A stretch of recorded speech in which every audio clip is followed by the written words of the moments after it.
आपने जंगल के शेर को भी सुना होगा या देखा होगा, और सर्कस के भी शेर को आपने सुना होगा। आपको पता है दोनों में डिफरेंस क्या है? जंगल का तो बड़ी आसानी से दिया सर आपने, लेकिन धोखा कर दिया। इतना बड़ा फॉर्मूला कौन याद रखे? हमने कहा आपको याद रखना है क्या?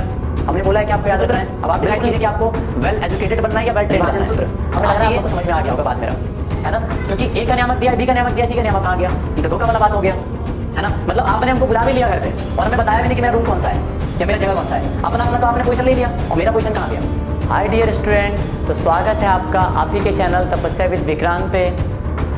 तो कैसे हैं आप लोग? हमें उम्मीद है कि आप सभी अच्छे होंगे, और सबसे अहम बात कि आप लोग अपने एग्ज़ाम की तैयारी जो है ना ज़ोर शोर से कर रहे होंगे, ये हमें उम्मीद है, ठीक है ना? और हमें ये भी उम्मीद है कि आप मेरे उम्मीद पर पानी नहीं फेरेंगे, अपना तन मन धन पूरा बेस्ट एफर्ट अपने रिजल्ट की ओर लगाएंगे।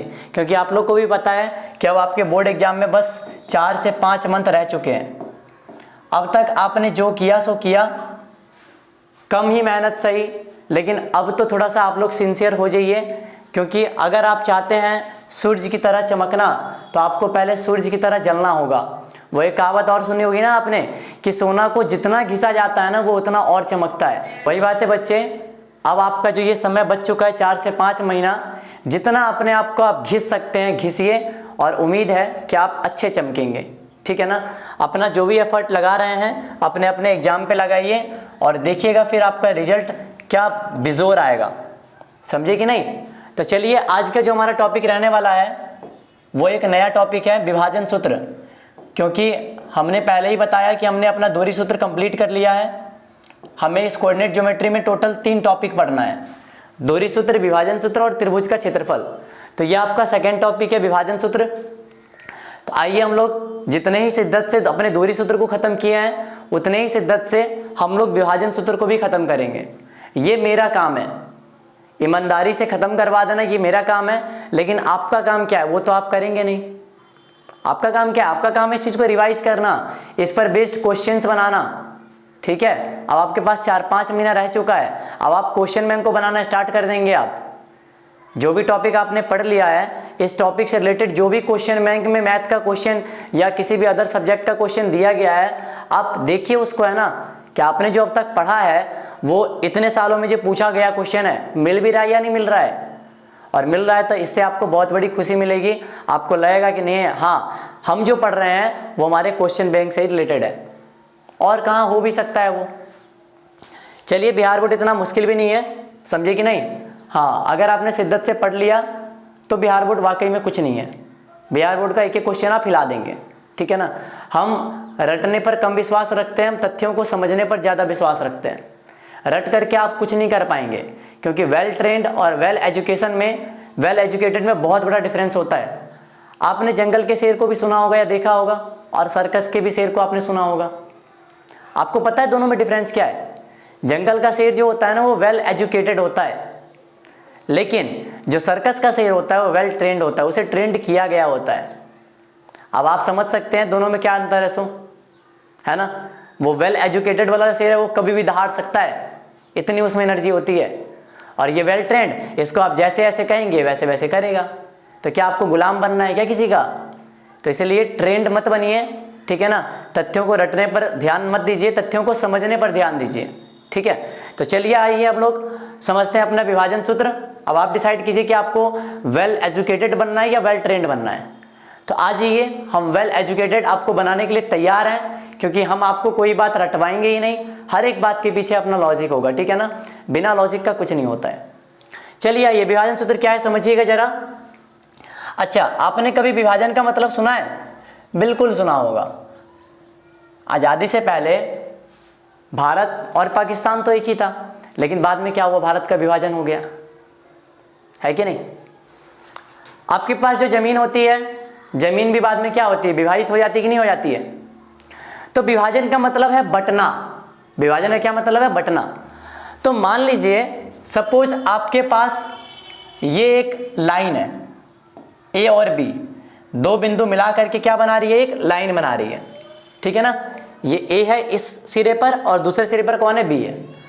अब यहां पर एक तीसरा बंदा आ गया, सी पॉइंट का, ठीक है ना? उस पॉइंट का नाम क्या है? सी। एक तीसरा बंदा आ गया, वो बोला कि भाई हमें भी जगह दे, अब तू अपने लाइन में हमें भी जगह दे।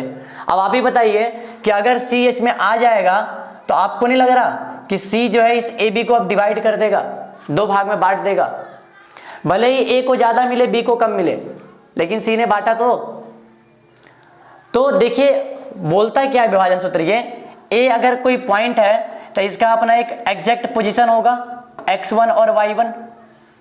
बी अगर कोई पॉइंट था पहले से तो इसका भी कोई एग्जैक्ट पोजीशन होगा x2 और y2।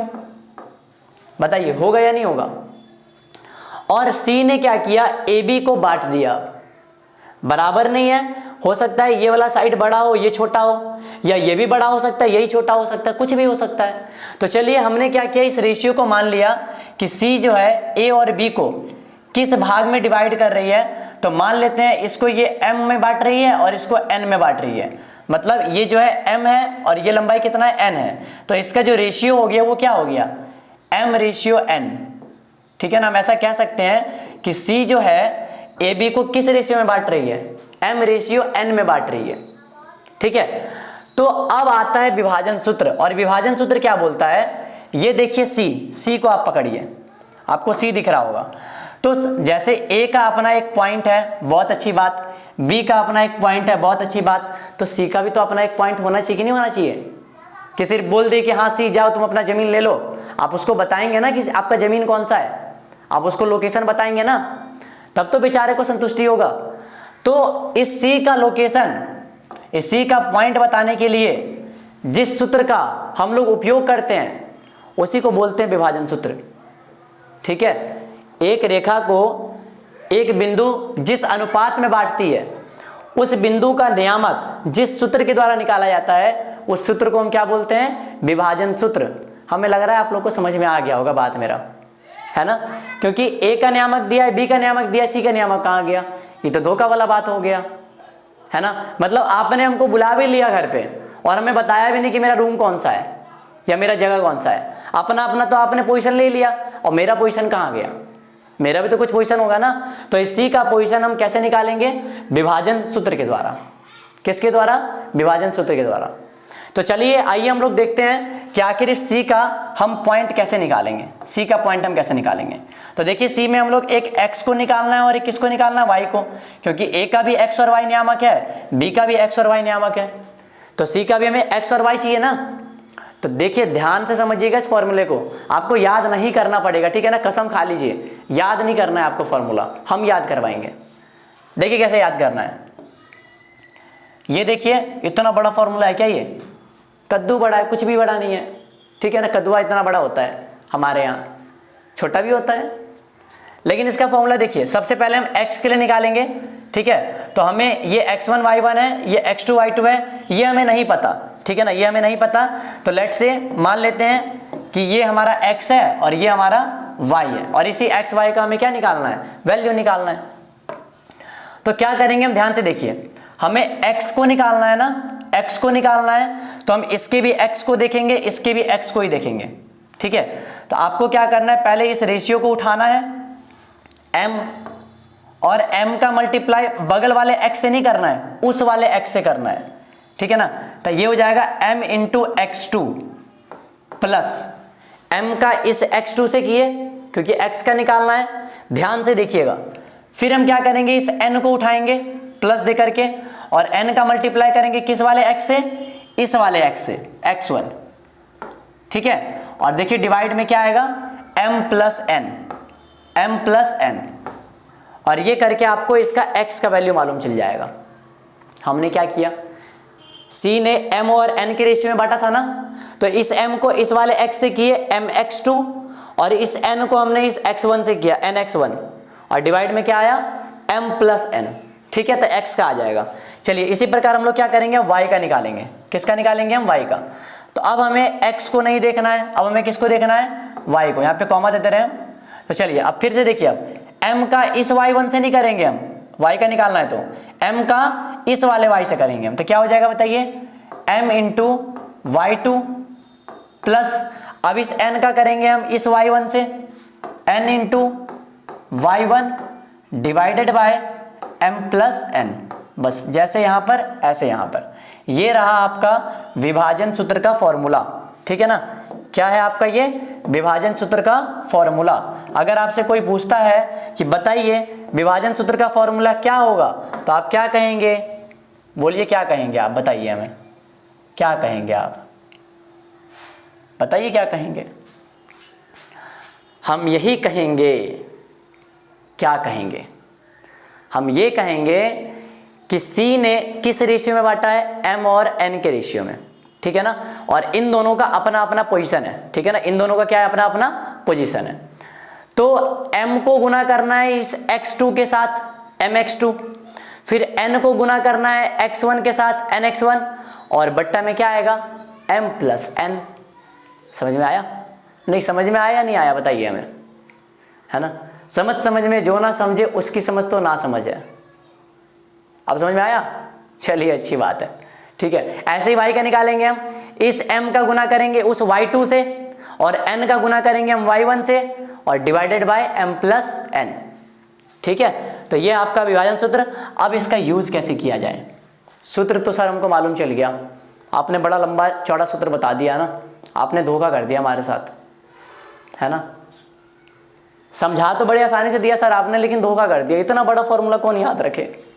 हमने कहा आपको याद रखना है क्या, हमने बोला है कि आपको याद रखना है, बिल्कुल नहीं याद रखना है आपको। आपको बस सवाल बनाना है, ठीक है ना। और सवाल हम कैसे बनाते हैं वो आप देखिए अब, ठीक है ना। हम एक सवाल करते हैं, तब तक आप इसको नोट कर लीजिए, ठीक है। ये आपका कहलाएगा विभाजन सूत्र, विभाजन सूत्र, विभाजन सूत्र। चलिए सभी लोग नोट कीजिए और हम लोग कुछ क्वेश्चंस करते हैं। चलिए आइए फिर हम उस विभाजन सूत्र का कीमा बनाते हैं, ठीक है ना, और समझते हैं कि कैसे हम विभाजन सूत्र का यूज़ करेंगे, ठीक है ना। मतलब हम विभाजन सूत्र कब लगाएंगे और किस प्रकार बनाएंगे क्वेश्चन को। चलिए देखिए, आपने क्वेश्चन पढ़ लिया होगा। क्वेश्चन कह रहा है उस बिंदु का निर्देशांक ज्ञात करें, उस बिंदु का, किस बिंदु का भाई, जो, देखिए क्या कह रहा है, उस बिंदु का निर्देशांक ज्ञात करें जो दो बिंदु -1,7 एवं 4,-3, मतलब पहले से दो बिंदु है, दो भाई पहले से हैं, एक है -1,7 और एक कौन है 4,-3, ठीक है ना। अब कह रहा है कि उस बिंदु का निर्देशांक ज्ञात करें जो इन दोनों बिंदु को 2 और 3 के अनुपात में विभाजित करती है। और जब ये बोल दिया कि विभाजित करती है, इसका मतलब समझ जाइए कि इसके बीच में पक्का कोई तीसरा व्यक्ति आ चुका है अपना जमीन लेने, ठीक है, अपना हक लेने। और इसी का नाम लोग नाम दिए थे सी। बताइए, इसी का नाम लोगों ने नाम दिया था सी। तो मान लेते हैं, कुछ भी मान सकते हैं, इसको हम ए मान लेते हैं, इसको हम बी मान लेते हैं, और इसको हम क्या मान लेते हैं, पी मान लीजिए। चलिए, और हमें इस पी का ही नियामक बताना है कि क्या होगा। हाँ, लेकिन एक चीज आपको दिया है कि ये जो पी है इस ए बी को किस अनुपात में बांट रहा है। देखिए यहाँ पे 2:3 में, तो ये लंबाई हो जाएगा कितना 2, और ये लंबाई कितना हो जाएगा बच्चे 3 हो जाएगा ये। तो आइए, हम लोगों ने क्या फॉर्मूला पढ़ा था, P का x और y के लिए अलग अलग था ना। तो चलिए हम P का पहले x नियामक निकाल लेते हैं, ठीक है ना। P का पहले x नियामक, बताइए कैसे आएगा P का x नियामक। क्या बताए थे हम x के लिए, रेशियो को पकड़िए, रेशियो को, ठीक है ना। इस 2 को हम इस वाले x से नहीं करेंगे, बगल वाले से नहीं, दूर वाले से, 2 का इस x से करेंगे हम, क्योंकि पहले x का निकालना है हमें, ठीक है ना। तो 2 का हम करेंगे 4 से, 2 × 4 प्लस, अब इस वाले को हम मल्टीप्लाई करें किससे, इस वाले x से, 3 का मल्टीप्लाई -1 से, 3 × -1, और डिवाइड में क्या आएगा बच्चे 2 + 3, 2 + 3, यही था हमारा विभाजन सूत्र, ठीक है ना। याद नहीं करना है आप लोग को, ठीक है ना, प्रैक्टिस करना है।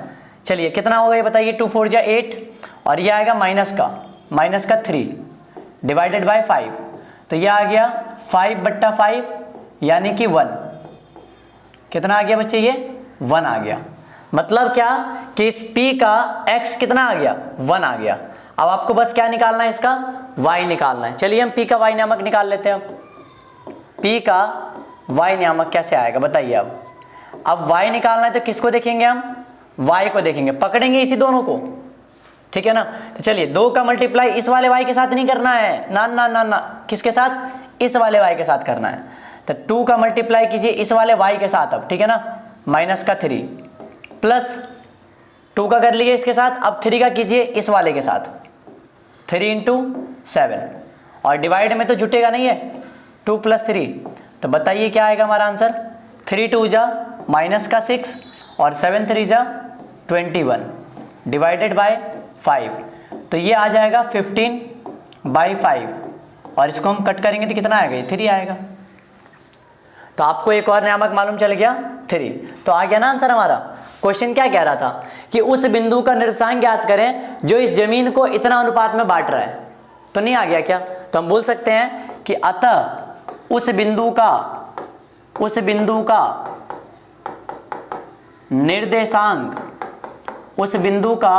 निर्देशांक क्या होगा, उस बिंदु का निर्देशांक होगा 1,3। अब बताइए, अब आपको समझ में नहीं आया तो अब बताइए कि समझ में नहीं आया सर, फिर देखेंगे क्वेश्चन, लेकिन हमें उम्मीद है कि आप शिद्दत से देखिए इसे, आपको समझ में आ जाना चाहिए, ठीक है ना, बिल्कुल आप में समझ में आ जाएगा ये। तो चलिए अब हम लोग मिलते हैं अपने नेक्स्ट लेक्चर में, ठीक है ना, थोड़ा ही पढ़िए लेकिन शिद्दत से पढ़िए, ठीक है ना। और जाते जाते एक बात और बोलना चाहेंगे, कर दिखाओ कुछ ऐसा कि दुनिया करना चाहे आपके जैसा, ठीक है। चलिए bye bye, take care all of you.